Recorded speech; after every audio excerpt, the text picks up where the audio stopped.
ఒక దేశం 90% uranium enrichment స్థాయికి చేరితే అది అణుబాంబు తయారు చేయడానికి కేవలం కొన్ని వారాల దూరంలో ఉందని అర్థం. ప్రస్తుతం ప్రపంచ గూఢచారి సంస్థలన్నీ ఒకే మాట చెబుతున్నాయి. ఇరాన్ ఇప్పుడు బ్రేకౌట్ టైంకి అత్యంత దగ్గరగా ఉంది. అంటే ఇరాన్ అనుకుంటే అతి తక్కువ సమయంలో అణుబాంబును నిర్మించగలదు.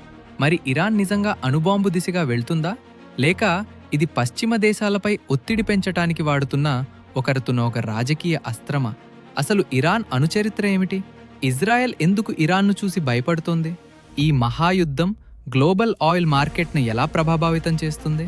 ఈరోజు ఈ వీడియోలో ఇరాన్ అణు కార్యక్రమం వెనుక ఉన్న నిప్పులాంటి నిజాలను విశ్లేషిద్దాం.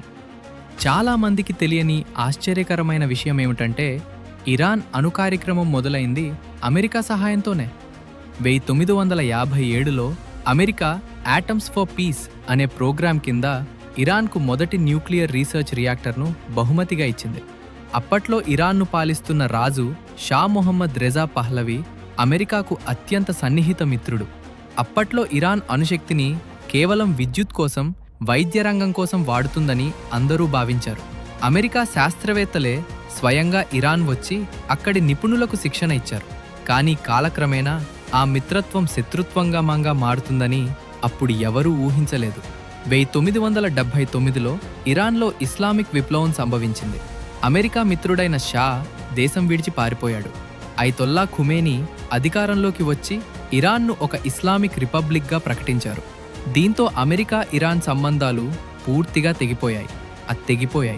అప్పటి వరకు అమెరికా సహాయంతో సాగిన అణు ప్రోగ్రాం ఆగిపోయింది. కానీ ఇరాన్ వెనక్కి తగ్గలేదు.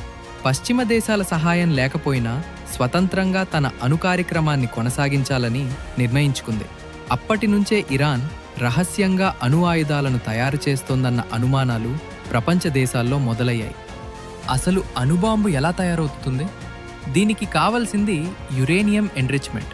భూమిలో దొరికే సహజ యురేనియంలో బాంబుకు కావలసిన U-235 మూలకం కేవలం 0.7% మాత్రమే ఉంటుంది. ఒక పవర్ ప్లాంట్ నడపాలంటే అది 3 నుంచి 5% ఉంటే సరిపోతుంది. రీసెర్చ్ రియాక్టర్లకు 20% కావాలి. కానీ అణుబాంబు తయారు చేయాలంటే అది 90% స్వచ్ఛతను కలిగి ఉండాలి. ప్రస్తుతం IA నివేదికల ప్రకారం ఇరాన్ ఇప్పటికే 60% ఎన్రిచ్మెంట్ స్థాయికి చేరుకుంది. గుర్తుంచుకోండి, 60% నుంచి 90%కి వెళ్లడం చాలా తక్కువ సమయంలో సాధ్యమవుతుంది. ఇరాన్ బాంబుకు అడుగు దూరంలో ఉందనడానికి ఇదే అతిపెద్ద సాక్ష్యం.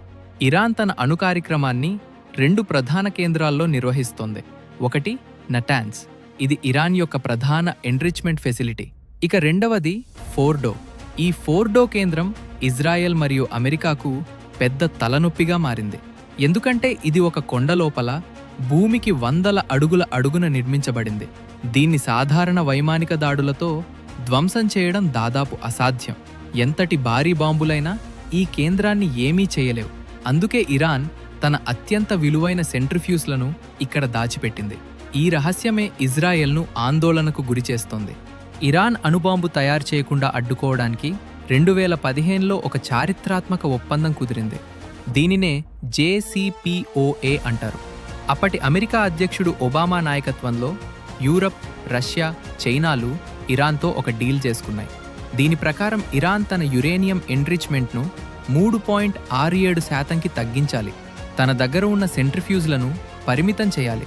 బదులుగా ప్రపంచ దేశాలు ఇరాన్పై ఉన్న ఆర్థిక ఆంక్షలను తొలగించాలి.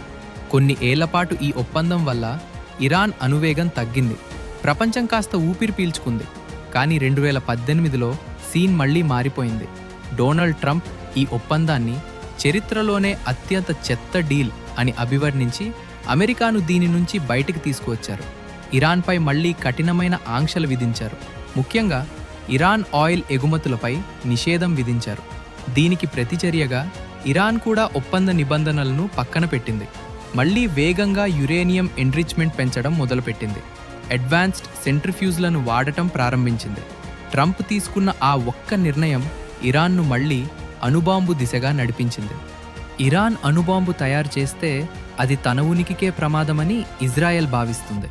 అందుకే ఇరాన్ అణుబాంబు తయారు చేస్తే మేము చూస్తూ ఊరుకోము, ముందస్తు దాడి చేస్తాం అని ఇజ్రాయెల్ స్పష్టంగా హెచ్చరించింది. ఇజ్రాయెల్ ఇప్పటికే ఇరాన్ అణుశాస్త్రవేత్తలను రహస్యంగా చంపేసింది. స్టక్స్నెట్ అనే సైబర్ వైరస్తో ఇరాన్ సెంట్రిఫ్యూజ్లను ధ్వంసం చేసింది. ఇరాన్ లోపల ఎన్నో రహస్య ఆపరేషన్లు నిర్వహించింది. ఇరాన్ గనక 90% ఎన్రిచ్మెంట్ దాటితే ఇజ్రాయెల్ ఖచ్చితంగా నేరుగా వైమానిక దాడులకు దిగే అవకాశం ఉంది. ఇదే ఇప్పుడు పశ్చిమ ఆసియాలో యుద్ధమేఘాలు కమ్ముకోవటానికి ప్రధాన కారణం. అమెరికా ఇప్పుడు 2 దారుల్లో ఆలోచిస్తోంది. 1, దౌత్యం ద్వారా మళ్లీ ఏదైనా ఒప్పందం కుదుర్చుకోవటం. 2, మిలిటరీ శక్తిని చూపి బెదిరించటం. అమెరికా అసలు భయం ఏమిటంటే ఇరాన్ గనక అణుబాంబు తయారు చేస్తే మిడిల్ ఈస్ట్లో న్యూక్లియర్ ఆర్మ్స్ రేస్ మొదలవుతుంది. ఇరాన్కు పోటీగా సౌదీ అరేబియా, ఈజిప్ట్, టర్కీ వంటి దేశాలు కూడా అణు ఆయుధాల కోసం ప్రయత్నిస్తాయి. ఇది ప్రపంచ భద్రతకే ముప్పు. అందుకే అమెరికా ఇరాన్పై ఒకవైపు ఆంక్షలు వాడుతూనే మరోవైపు చర్చల కోసం ప్రయత్నిస్తోంది. కానీ ఇరాన్ ఇప్పుడు ఎవరి మాట వినే స్థితిలో లేదు. ఒకవేళ ఇరాన్ ఇజ్రాయెల్ మధ్య యుద్ధం జరిగితే అది కేవలం ఆ 2 దేశాలకే పరిమితం కాదు. ప్రపంచ చమురులో 20% స్ట్రెయిట్ ఆఫ్ హార్ముజ్ అంటే హార్ముజ్ జలసంధి ద్వారానే ప్రయాణిస్తుంది. యుద్ధం జరిగితే ఇరాన్ ఈ జలసంధిని బ్లాక్ చేస్తుంది. ఫలితంగా అంతర్జాతీయ మార్కెట్లో ఆయిల్ ధర బ్యారెల్కు $150 దాటిపోతుంది. ఇది గ్లోబల్ ఎకానమీని కుప్పకూలుస్తుంది. ఇండియా వంటి దేశాలు పెట్రోల్ ధరల పెరుగుదలతో అల్లాడిపోతాయి. అందుకే ఇరాన్ సమస్య అనేది కేవలం ఆయుధాల విషయం కాదు, ఇది మన అందరి జేబుల మీద పడే దెబ్బ. ముందు ఏం జరగవచ్చు? ఇక్కడ 3 అవకాశాలున్నాయి. 1, కొత్తగా ఏదైనా అణు ఒప్పందం కుదిరి ఇరాన్ శాంతించడం. 2, ఇజ్రాయెల్ నేరుగా నాటాన్స్ లేదా ఫోర్డో కేంద్రాలపై వైమానిక దాడులు చేయడం. ఇది ఒక పెద్ద ప్రాంతీయ యుద్ధానికి దారితీస్తుంది. 3, ఇరాన్ ప్రపంచాన్ని ఆశ్చర్యపరుస్తూ రహస్యంగా అణుపరీక్ష చేయటం. ఒకవేళ ఇరాన్ అణుబాంబు పరీక్ష చేస్తే అది మిడిల్ ఈస్ట్లోని రాజకీయ సమీకరణాలను పూర్తిగా మార్చేస్తుంది. ఈ 3 ఏది జరిగినా ప్రపంచం మాత్రం ప్రశాంతంగా ఉండదు. ఇది కేవలం ఇరాన్ సమస్య కాదు, ఇది ఒక అంతర్జాతీయ చెస్ ఆట. ఇరాన్కు రష్యా మరియు చైనా నుంచి దౌత్యపరమైన మద్దతు ఉంది. చైనా ఇరాన్ నుంచి ఆయిల్ కొంటూ వారికి ఆర్థికంగా తోడ్పడుతోంది. మరోవైపు అమెరికా ఇజ్రాయెల్కు అండగా నిలుస్తోంది.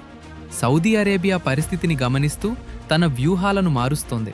రష్యా ఉక్రెయిన్ యుద్ధం వల్ల ఇరాన్ ప్రాముఖ్యత మరింత పెరిగింది, ఎందుకంటే రష్యాకు ఇరాన్ డ్రోన్లను సరఫరా చేస్తోంది.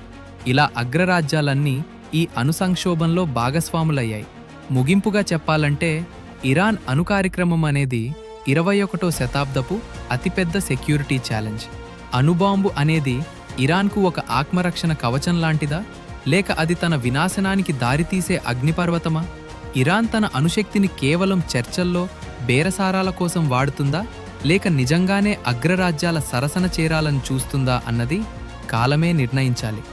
ఏది ఏమైనైనా న్యాయం మరియు శాంతి మార్గంలో సమస్య పరిష్కారం కాకపోతే దాని ప్రభావం కోట్లాది మంది సామాన్యులపై పడుతుంది.